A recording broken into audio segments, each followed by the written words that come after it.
Congress party ಅವರ ನಿಜ ಬಣ್ಣ ತಮಿಳುನಾಡಲ್ಲಿ ಬಯಲಾಗ್ತಾ ಇದೆ.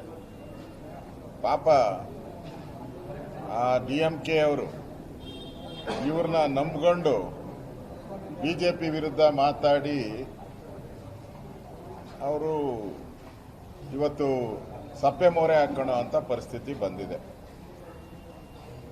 ಚುನಾವಣೆಗೆ ಮುಂಚೆ DMK ಜೊತೆ ಕಾಂಗ್ರೆಸ್ ಅವರು ಹೊಂದಾಣಿಕೆ ಮಾಡಿಕೊಂಡು ಒಟ್ಟಿಗೆ ಸ್ಪರ್ಧೆ ಮಾಡಿ ಒಟ್ಟಿಗೆ ನಾವು ಸರ್ಕಾರ ರಚನೆ ಮಾಡಬೇಕು, ಸರ್ಕಾರದಲ್ಲಿ ನೀವು ಕೂಡ ಭಾಗಿಯಾಗಬೇಕು ಅನ್ನೋ ಒಂದು ಸಿದ್ಧಾಂತ ಇಟ್ಕೊಂಡು ಒಟ್ಟಿಗೆ ಸ್ಪರ್ಧೆ ಮಾಡಿದ್ರು. ಚುನಾವಣೆ ಆದಮೇಲೆ DMK ಸೋಲಾಯಿತು. ಇಮಿಡಿಯೇಟ್ ಆಗಿ ಕಾಂಗ್ರೆಸ್ ಪಾರ್ಟಿ ಗೆದ್ದೆತ್ತಿನ ಬಾಲ ಹಿಡಿಯುವಂಥ ಕೆಲಸ ಮಾಡ್ತಾ ಇದ್ದಾರೆ. ಅಂದರೆ ಕಾಂಗ್ರೆಸ್ ಪಾರ್ಟಿಗೆ ಯಾವುದೇ ರೀತಿಯ ಒಂದು ಸಿದ್ಧಾಂತ ಇಲ್ಲ. ಗೆದ್ದೆತ್ತಿನ ಬಾಲ ಹಿಡಿಯುವಂಥದ್ದು ಅವ್ರ ಚಾಳಿ. ಯಾರು ಇವರನ್ನು ನಂಬಿದ್ರೋ ಅವರ ಬೆನ್ನಿಗೆ ಚೂರಿ ಹಾಕಿದ್ದಾರೆ. ಇವರು DMK ಬೆನ್ನಿಗೆ ಚೂರಿ ಹಾಕಿದ್ದಾರೆ. ಆ ಚೂರಿ ಹಾಕದೆ ಕಾಂಗ್ರೆಸ್ಸಿನ ಸಂಸ್ಕೃತಿ. ಅದಕ್ಕೋಸ್ಕರ ಈ ದೇಶದ ಜನ ಈ ಕಾಂಗ್ರೆಸ್ ಅವರು ಕೈ ಕೊಡೋ ಜನ ಇವರು ಅಂತೇಳಿ ಜನ ತಿರಸ್ಕಾರ ಮಾಡಿದ್ದಾರೆ. ಈಗ DMK ಪಾಡು ಒಂದು ರೀತಿ ಅಬ್ಬೆಪಾಲಿಗಳ ಪಾಡಾಗೋಗಿದೆ ಅವರು. ಸೊ ಕಾಂಗ್ರೆಸ್ ಪಾರ್ಟಿ ನಂಬಿಕೆಗೆ ಅರ್ಹ ಅಲ್ಲ ಅನ್ನೋದು ಇದರಿಂದ ಸ್ಪಷ್ಟ ಆಗ್ತಾ ಇದೆ. ಇಂಡಿಯಾ ಒಕ್ಕೂಟದವರು ಯೋಚನೆ ಮಾಡಬೇಕು ಅಂತಾರೆ ಸರ್, ಇಂಡಿಯಾ ಒಕ್ಕೂಟದವರು ಮುಂದೆ ಯೋಚನೆ ಮಾಡಬೇಕು ಅಂತಾರೆ. ಹಾಗಾದ್ರೆ ಇರೋ ಇನ್ನು ಉಳಿದವರೆಲ್ಲರೂ ಕೂಡ ಯಾರ್ಯಾರು INDA ಪಾರ್ಟಿಯಲ್ಲಿದ್ದಾರೆ ಅವರೆಲ್ಲರೂ ಕೂಡ ಯೋಚನೆ ಮಾಡಬೇಕು. ಗೆದ್ದೆತ್ತಿನ ಬಾಲ ಹಿಡಿಯುವಂಥ ಕಾಂಗ್ರೆಸ್ಸಿನ ಸಂಸ್ಕೃತಿ ಏನಿದೆ ಅದನ್ನು ಪರಾಮರ್ಶೆ ಮಾಡಬೇಕು. INDAನಲ್ಲಿರೋ ಎಲ್ಲ ಮಿತ್ರ ಪಕ್ಷಗಳು ಹೇಗೆ ಕೈ ಕೊಡುತ್ತೆ ಅನ್ನೋದನ್ನ ಈಗಲೇ ಅವರ ಗಮನಿಸಿ ಕಾಂಗ್ರೆಸ್ಗೆ ಸರಿಯಾದಂಥ ಪಾಠ ಕಲಿಸೋದು ಒಳ್ಳೆಯದು. ಇಲ್ಲ ಅಂದರೆ ನಿಮ್ಮ ಗತಿನೂ ಇದೇ ಪರಿಸ್ಥಿತಿ ಅಂತ ಅರ್ಥ ಮಾಡ್ಕೋಬೇಕು. ಓಕೆ, ಗೆದ್ದ ಶಾಸಕರು ಪ್ರಮಾಣ ವಚನ ಸ್ವೀಕರಿಸಬೇಕು ಅಂತ ರಾಜ್ಯಪಾಲರ ಕದ ಕಟ್ಟಿದ ನಂತರ ಅವಕಾಶ ಸಿಕ್ಕಿದೆ.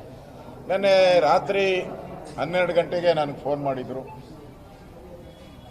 ಅದಾದಮೇಲೆ ಜೀವರಾಜ್ ಅವ್ರಿಗೂ ಫೋನ್ ಮಾಡಿದರು. ನಾನು ಮಂಗಳೂರಲ್ಲಿದ್ದೀನಿ, ನಾನು ಬರ್ತಾ ಇದ್ದೀನಿ, ಎಷ್ಟು ಗಂಟೆಗೆ ಸ್ವೇರಿಂಗ್ ಕೊಡಬೇಕು ಅಂತ. ನಾನು ರಾವು ಕಾಲ ನೋಡಿಕೊಂಡು 3 ಗಂಟೆಗೆ ಸ್ವೇರಿಂಗ್ ಕೊಡಿ ಅಂತ ಹೇಳಿದ್ದೀನಿ. ನಾನು ಏರ್ಪೋರ್ಟಿಂದ ಲ್ಯಾಂಡ್ ಆದ ತಕ್ಷಣ ನಿಮ್ಗೆ ಫೋನ್ ಮಾಡ್ತೀನಿ, ಬಂದ್ಬಿಡಿ ನಮ್ಮ ಆಫೀಸಲ್ಲೇ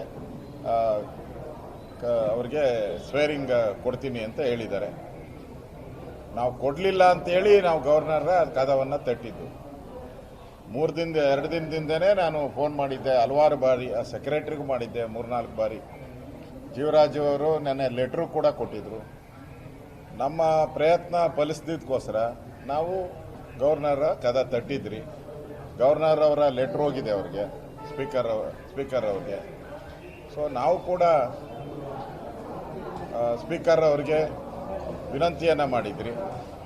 ಸೊ ಅಲ್ಟಿಮೇಟಾಗಿ ಗವರ್ನರ್ ಕದ ತಟ್ಟಿದ ಮೇಲೆ ಸಂವಿಧಾನದತ್ತವಾಗಿ ಏನು ಜೀವರಾಜ್ ಅವ್ರಿಗೆ ಸದಸ್ಯತ್ವ ಪ್ರಮಾಣ ವಚನ ಏನು ಕೊಡಬೇಕು ಅದನ್ನು 3 ಗಂಟೆಗೆ ಕೊಡ್ತಾ ಇದ್ದಾರೆ.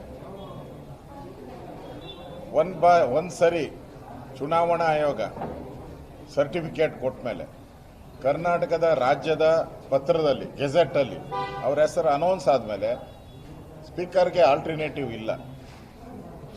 ಚುನಾವಣೆ ಡಿಕ್ಲೇರ್ ಮಾಡೋದು ಚುನಾವಣಾ ಆಯೋಗ. ಇವ್ರದ್ದು ಸ್ವೇರಿಂಗ್ ಕೊಡಬೇಕು. ಅದರಲ್ಲಿ ಕಾನ್ಸ್ಟಿಟ್ಯೂಷನ್ ಸಂವಿಧಾನದ 188ನೇ ವಿಧಿಯಲ್ಲಿ ಸ್ಪಷ್ಟವಾಗಿದೆ, ರಾಜ್ಯಪಾಲರು ಎಲ್ಲರಿಗೂ ಪ್ರತಿಜ್ಞೆ ಕೊಡಬೇಕು ಅಂತ, ಅಥವಾ ಅವರು ಸೂಚಿಸಿದಂಥ ವ್ಯಕ್ತಿ ಅಂತ. ಈ ಸೂಚಿಸಿದಂಥ ವ್ಯಕ್ತಿ ಸ್ಪೀಕರ್ ಅವ್ರು ಕೊಡಲಿಲ್ಲ ಅಂದರೆ ಗವರ್ನರೇ ಕೊಡ್ಬೋದು. ಹಂಗೆ ಕ್ಲಿಯರ್ ಆಗಿದೆ, ಕಾನ್ಸ್ಟಿಟ್ಯೂಷನಲ್ಲಲ್ಲಿ ಕ್ಲಿಯರ್ ಆಗಿದೆ. ಆ ಕಾಪಿನೂ ನಾನು ಕೊಟ್ಟಿದ್ದೀನಿ. ಅದರಿಂದ ಒಳ್ಳೆಯದಾಗಿದೆ. ಕೊನೆ ಹಂತಕ್ಕೆ ಸ್ಪೀಕರ್ ಅವರು ಒಪ್ಕೊಂಡು ಕೊಡ್ತಾ ಇರೋದು ಒಳ್ಳೆಯದು. ನಾನು ಮತ್ತು ಜೀವರಾಜ್ ಇಬ್ಬರೂ ಇವತ್ತು ಹೋಗಿ ಸ್ವೇರಿಂಗ್ ಸೆರೆಮನಿಯಲ್ಲಿ ನಾನು ಕೂಡ ಭಾಗಿಯಾಗ್ತೀನಿ. ರಾಜೇಗೌಡರು ಹೇಳ್ತಾರೆ ಇದು ಓಟ್ ಚೋರಿ ಅಲ್ಲ, ಇದು ಓಟ್ ಡಕಾಯಿತಿ. ಯಾಕಂದ್ರೆ 201 ಓಟ್ ಇನ್ವ್ಯಾಲಿಡ್ ಆಗಿದೆ ಅಂತಂದ್ರೆ ಅದು ಇನ್ನೇನು ಅಂತ ಹೇಳಬೇಕು ಅಂತ ಹೇಳ್ತಾರೆ. ಡಕಾಯಿತಿ ಯಾರು ಮಾಡಿದ್ದಾರೆ ಅಂತ ಹೇಳೋದು ಕೋರ್ಟು, ಚುನಾವಣಾ ಆಯೋಗ. ಈಗ ಓಟ್ ಚೋರಿ ಯಾರು ಮಾಡಿರೋದು ಸ್ಪಷ್ಟ ಆಗಿದೆ. ಈ ಕೋರ್ಟಲ್ಲಿ ಯಾಕೆ ಈಗ ಡಕಾಯಿತಿ ಆಗಿದೆ, ತಿದ್ದಿದ್ದಾರೆ ಇದೆಲ್ಲ ಅಂತ ಮೊದಲೇ ಹೋಗಿ ಹೇಳ್ಬೋದಾಯ್ತಲ್ಲ, ಅವಾಗೆ ಮುಂಚೆನೇ ಹೇಳ್ಬೋದಾಯ್ತಲ್ಲ. ಗೆದ್ದಾಗ ಎಲ್ಲ ಸರಿ ಇದೆ. ಅದೇ ಕಾಂಗ್ರೆಸ್ ಪಾರ್ಟಿದು ಇದೆಯಲ್ಲ, ಸೋತ್ರೆ ಎಲೆಕ್ಟ್ರಾನಿಕ್ ವೋಟಿಂಗ್ ಮಿಷಿನ್ ಸರಿ ಇಲ್ಲ, ಗೆದ್ದಾಗ ಎಲೆಕ್ಟ್ರಾನಿಕ್ ವೋಟಿಂಗ್ ಮಿಷಿನ್ ಸರಿ ಇದೆ. ಹಂಗೆ ರಾಜೇಗೌಡರು ಗೆದ್ದಾಗ ಚುನಾವಣಾ ಆಯೋಗ ಎಲ್ಲ ಸರಿ ಇದೆ, ಸೋತಾಗ ಸರಿ ಇಲ್ಲ. ಇದು ಮಾಮೂಲಿ ಡೈಲಾಗು ಕಾಂಗ್ರೆಸ್ ಅವರು. ಈಗಲೂ ಹೇಳಿದಾರಲ್ಲ ರಾಹುಲ್ ಗಾಂಧಿ, ಕೇರಳದಲ್ಲಿ EME ಸರಿ ಇದೆಯಂತೆ, ಎಲೆಕ್ಟ್ರಾನಿಕ್ ವೋಟಿಂಗ್ ಮಿಷಿನ್ನು ಕೇರಳದಲ್ಲಿ ಸರಿ ಇದೆಯಂತೆ, ವೆಸ್ಟ್ ಬೆಂಗಾಲಲ್ಲಿ ಸರಿ ಇಲ್ಲಂತೆ. ಅದಕ್ಕೆ ಅವ್ರನ್ನೆಲ್ಲ ಒಂದ್ಸರಿ ಬ್ರೈನ್ ಮ್ಯಾಪಿಂಗ್ ಮಾಡಬೇಕು. ರಾಹುಲ್ ಗಾಂಧಿಗೂ ಒಂದ್ಸರಿ ಬ್ರೈನ್ ಮ್ಯಾಪಿಂಗ್ ಮಾಡಿದ್ರೆ ಅರ್ಥ ಆಗ್ತೈತೆ. ತಮಿಳ್ನಾಡಲ್ಲೂ ಸರಿ, ವೆಸ್ಟ್ ಬೆಂಗಾಲ್ ಮಾತ್ರ ಸರಿ ಇಲ್ಲ. ಈ ಡಬಲ್ ಸ್ಟ್ಯಾಂಡರ್ಡ್ ಇದ್ದಾನೆ ಕಾಂಗ್ರೆಸ್ಸು ಇವತ್ತು ಹೀನಾಯ ಸ್ಥಿತಿಗೆ ಬಂದಿರತಕ್ಕಂಥದ್ದು ದೇಶದಲ್ಲಿ. ಇನ್ನಾದರೂ ಕರೆಕ್ಟಾಗಿ ಮಾತಾಡಬೇಕಾದ್ರೆ ಯೋಚನೆ ಮಾಡಿ ಮಾತಾಡೋವಂಥದ್ದು ಸೂಕ್ತ ಕಾಂಗ್ರೆಸ್ ಪಾರ್ಟಿ.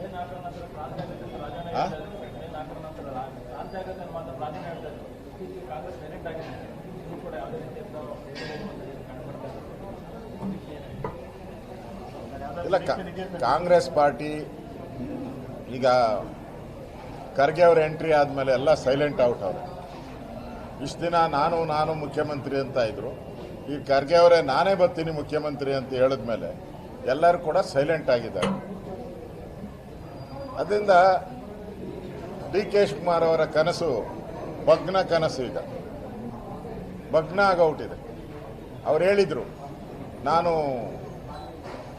ಆಸಿದರೆ ವಿಧಾನಸೌಧಕ್ಕೆ ಮೆಟ್ಲಾಗ್ತೀನಿ, ಕನಕಪುರದ ಬಂಡೆ ವಿಧಾನಸೌಧಕ್ಕೆ ಮೆಟ್ಲಾಗ್ತೀನಿ, ನಾನು ಕಡೆದರೆ ಶಿಲ್ಪಿ ಆಗೋತೀನಿ ಅಂದ್ರು.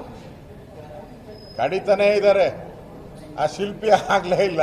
ಕೊನೆಗೆ ಮೆಟ್ಲಾಗದೆ ಗ್ಯಾರಂಟಿ. ಶಿಲ್ಪಿ ಅಂತೂ ಆಗಿಲ್ಲ. ಕಳೆದ 1 ವರ್ಷದಿಂದ ಆ ಶಿಲೆನ ಕೆತ್ತಿ ಅದು ಅದೇನು ಹೇಳ್ತಾರಲ್ಲ, ಗಣೇಶನ್ ಮಾಡೋ ಅಂದ್ರೆ ಅವ್ರ ಅಪ್ಪನ ಮಾಡ್ದಂಗೆ ಆಗ್ಬಿಟ್ಟೈತೆ ಇವಾಗ DK ಶಿವಕುಮಾರ್ ಕತೆ. ಅದಕ್ಕೆ ಅವ್ರ ಗ್ಯಾರಂಟಿ, ಆ ಸ್ಟೆಪ್ಪೇ ಗ್ಯಾರಂಟಿ ಅವ್ರಿಗೆ. ಯಾರ್ಯಾರು ಕಾಂಗ್ರೆಸ್ ಪಾರ್ಟಿಗೆ ಮುಖ್ಯಮಂತ್ರಿ ಆಗಕ್ಕೆ ಬರ್ತಾರೋ, ಸಿದ್ದರಾಮಯ್ಯ ಬಂದರು ಅವ್ರಿಗೆ ಬಿಟ್ಕೊಟ್ರು, ಈಗ ಖರ್ಗೆ ಬರ್ತಾರೆ ಅವ್ರಿಗೆ ಬಿಟ್ಕೊಡು, ನೆಕ್ಸ್ಟ್ ಯಾರೋ ಪರಮೇಶ್ವರ್ ಬರ್ತಾರೆ ಅವ್ರಿಗೆ ಬಿಟ್ಕೊಡು. ಮೆಟ್ಲಾಗಕ್ಕೆ ಮಾನಸಿಕವಾಗಿ DK ಅವರು ರೆಡಿ ಆಗೋದು ಒಳ್ಳೇದು. ಅವರ ಶಿಲೆ, ಅವರ ಶಿಲ್ಪಿತನ ಶಿಲೆನ ಕೆತ್ತಕ್ಕಾಗಿಲ್ಲ, ಅವ್ರ ಕೈಲಿ ಫೇಲ್ ಆಗಿದ್ದಾರೆ.